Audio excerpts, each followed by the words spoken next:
Hey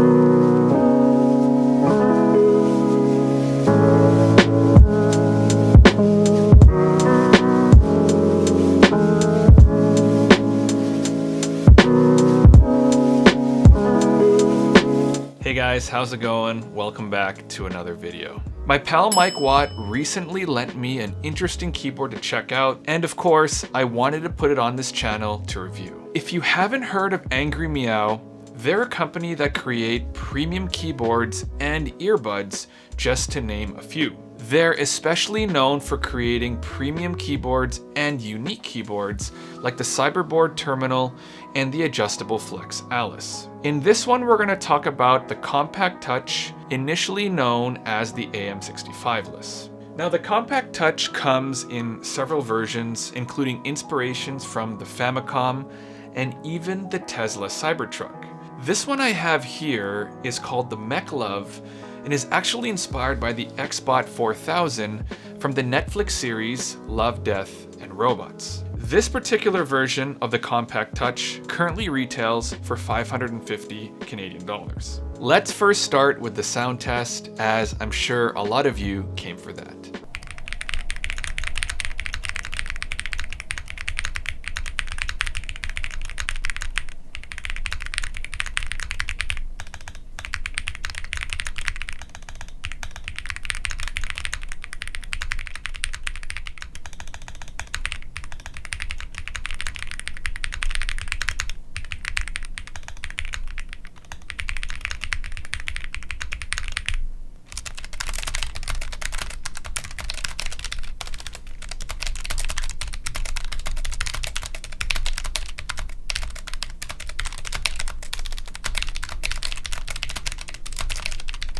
The Compact Touch comes in a very premium and top secret silver case, with the keyboard inside being placed in a cloth bag. The box also contains additional ribbon cables, a microfiber cloth, a foam dampener, and an accessory box, which inside you can find a precision screwdriver, another small screwdriver, and additional leaf springs, which we'll cover later on in the video, but some of which are made from stainless steel and the others are made from phosphorus copper. The instructions on how to operate the keyboard are also included. The Compact Touch has essentially the same layout as the HHKB without the split backspace, so it has 59 keys instead of 60. Now, for those of you not familiar with the term HHKB, it stands for the Happy Hacking Keyboard, which was originally produced by PFU Limited of Japan in 1996. The HHKB reduced the standard 104 key layout to 60 keys in order to simplify the standard keyboard layout at the time. The Compact Touch features an aluminum frame that Angry Meow states is meticulously crafted through a 6-hour milling process. The case is sandblasted and painted, giving it a sleek and polished finish. The touch panel on the front is a unique feature that serves as a substitution for the 4 arrow keys. The back of the keyboard has a customizable lettering option, with the default, I believe, being less is more, but you can customize it to whatever you want. Now, specifically on the Mech Love, you can also customize the left and the right shapes on the front of the keyboard from the factory as well. Now, the Mech Love has an intentional worn out look in order to kind of jive with the Love, Death, and Robots series. I'm personally not a big fan of it, but again, that's very subjective. Now, turning the keyboard over, there are 4 rubber feet at the bottom with the Angry Meow logo in the center. The Compact Touch has a hot swappable PCB, which means you can switch out the switches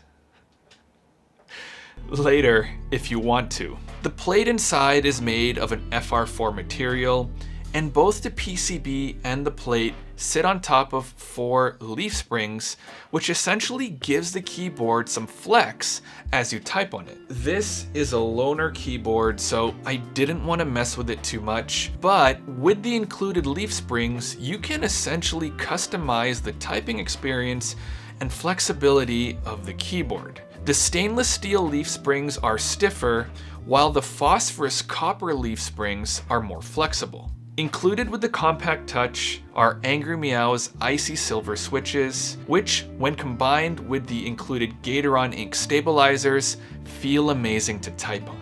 They're transparent, linear switches manufactured by TTC and have a dual stage spring design, with stage 1 having an activation force of 45 grams. They offer an incredibly smooth keystroke.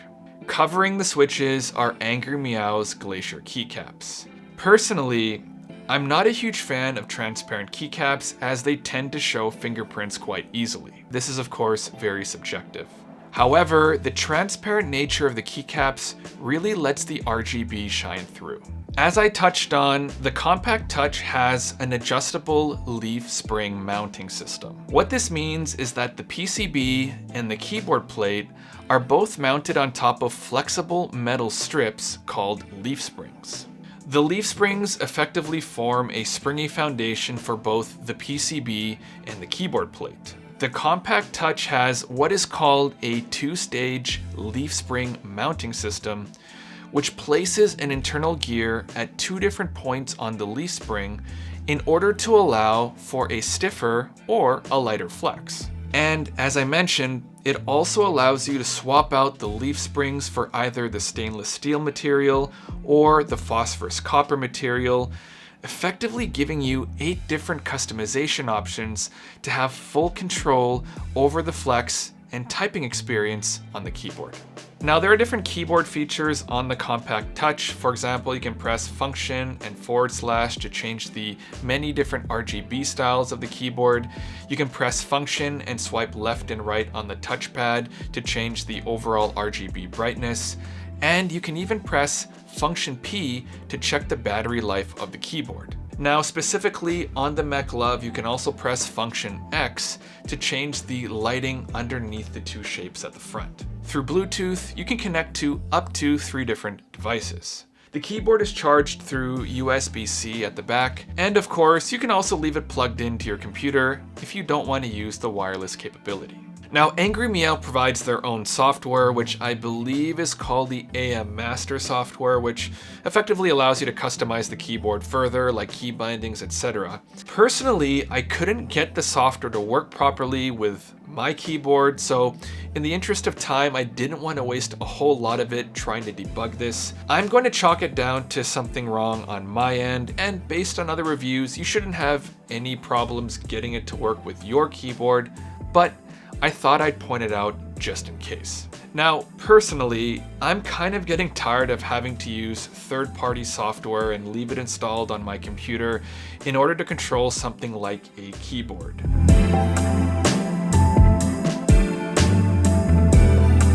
Let's first talk about what I really love about this keyboard. First, 3 words: premium build quality. This is possibly the most premium feeling keyboard I've ever used as far as build quality goes.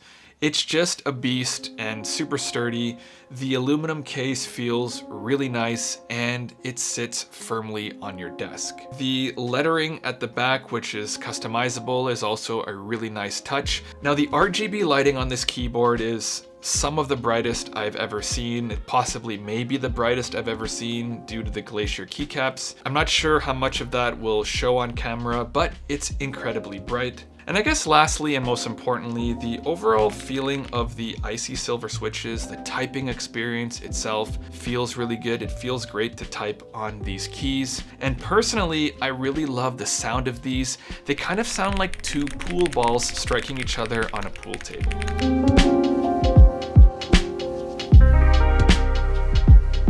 Not everything, of course, is perfect here. In fact, I'd actually say it's far from it. Keyboards are, of course, subjective, and all of the cons that I'm going to list are from my own personal experience. As a software engineer who types a lot, I found that the high rise on the front of this keyboard, largely due to allow for that touchscreen interface, makes it hard to type on this keyboard for extended periods of time. Now, while this might not be an issue for all of you, I personally experienced wrist fatigue after typing on this keyboard for only a few hours. You might be wondering, well, what about just using a simple wrist rest, like the one I have here? Well, using a wrist rest is not a simple solution either. By placing a wrist rest in front of the keyboard, you're actually cutting off part of the touchscreen, which effectively renders the touchscreen useless and leaves you without any arrow key functionality. Now, you also might be wondering, well, what if I just move the wrist rest back a little? And you can, but that's a pretty clumsy workaround at best. Angry Meow offers what they call hover wrist rests, which I believe were intended to be used with the adjustable Flex Alice keyboard. But you can also use the hover wrist rests with the compact touch in order to gain access to the touch bar. However, if you're already paying $550 for a keyboard, you shouldn't have to pay additional money in order to feel comfortable using it. At best, it feels like a marketing ploy in order to get you to spend more money. Second, for a wireless keyboard, the compact touch lacks a wireless dongle for at least 2.4 gigahertz wireless connectivity. And my question is, why? This is an expensive, premium keyboard, and yet it lacks what both my Logitech G915 TKL and my Acunix board both have. And as expensive, for example, as the G915 TKL is, and as premium as it is, it's still almost less than half the price of the compact touch by comparison. Now, the Bluetooth is obviously okay for general office work, but for gaming, this isn't the best option. Now, this is very much a personal thing, but I continued to run into intermittent Bluetooth issues with this keyboard where the signal would just cut out randomly and render the keyboard unusable.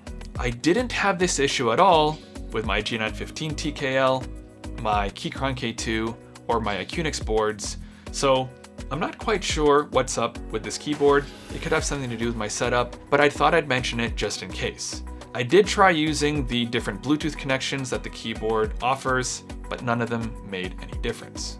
Lastly, the touch panel for the arrow key functionality simply didn't work for me. As a software engineer, I write a lot of code, and I also use the arrow keys quite frequently, so doing things like highlighting code was a big pain in the ass with this keyboard, as it lacked the precision that I want. Doing things like scrubbing through a video is fine, but I never quite got used to it, and until I learn Vim or something, I'm gonna go back to using physical arrow keys.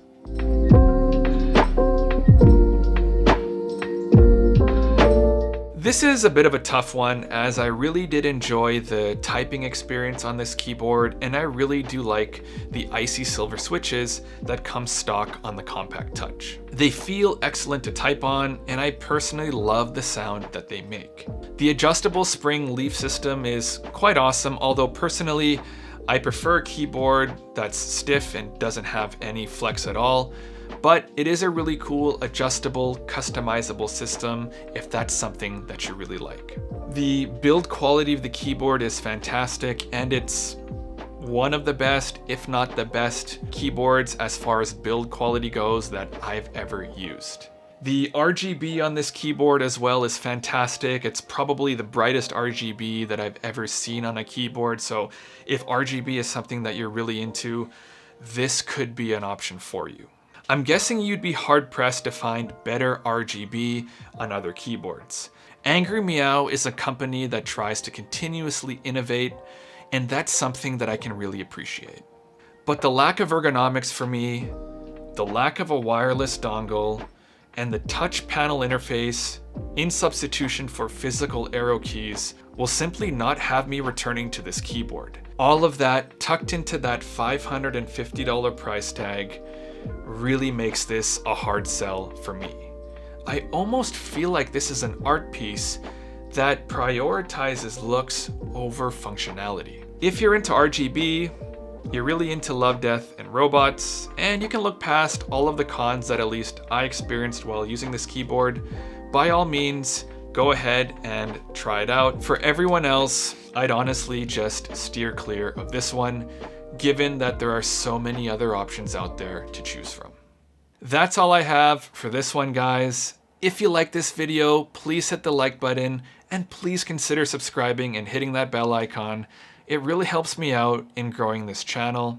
If you're still here, please drop me a fire emoji down in the comments below, just so I can give you a like for sticking around until the end of the video. If you're interested in following me more on the regular, you can do so over on Instagram at 2bythomas. I've got more tech, desk setup, and gaming content planned soon, so please stay tuned for that. As always, thank you very much for watching, and I'll catch you in the next one. See ya.